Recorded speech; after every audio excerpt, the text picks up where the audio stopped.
నేను చెయ్యను అని చెప్పిన తర్వాత అయితే మంచిది అని కూడా చెప్పారంట. మళ్ళీ నిన్న స్టోరీ పెట్టావు.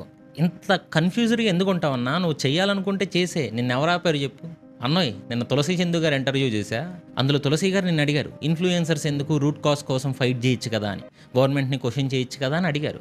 నేను ఆడే సినిమా తీస్తా అని చెప్పావు సింపుల్‌గా. ఇంకా సింపుల్‌గా చెప్పాలంటే నువ్వు సిస్టమ్‌ని క్వెషన్ చేస్తే వ్యూస్ రావు అని అనుకుంటున్నారు అన్నయ్య. అయినా నేను ట్రూ సబ్స్క్రైబర్‌ని కాబట్టి నీకు బయట ఏమనుకుంటున్నారో చెప్తున్నాను అన్నయ్య. అదే ఇన్‌ఫ్లుయెన్సర్స్ అనుకో, ఆళ్ళని తిట్టేసావనుకో సినిమా హిట్. కమర్షియల్ ఫార్ములా తెలిసినోడివి అన్నయ్య నువ్వు.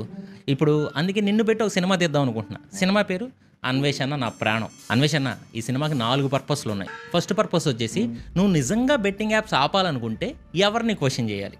సెకండ్ పర్పస్ వచ్చేసి ఇన్‌ఫ్లుయెన్సర్స్ కాకుండా నువ్వెవరి మీద ఫైట్ చేయాలి. థర్డ్ పర్పస్ వచ్చేసి అన్నయ్య నీ మెచ్యూరిటీ లెవెల్ కొంచెం తగ్గిందన్నయ్య, దాన్ని కూడా చెప్పాలి. ఫోర్త్ పర్పస్ వచ్చేసి అదొక మీమ్‌తో ఇప్పుడే చెప్పేస్తా చూడన్నా. అసలు ఏం కావాలిరా నీకు? పెద్దగా ఏం లేదు. నీకు స్టూడెంట్స్ మధ్య కనెక్షన్ కట్ చేస్తే ఎలా ఉంటుందో నేను ఆలోచిస్తాను. వీళ్ళ గురించి నీకేం తెలుసురా?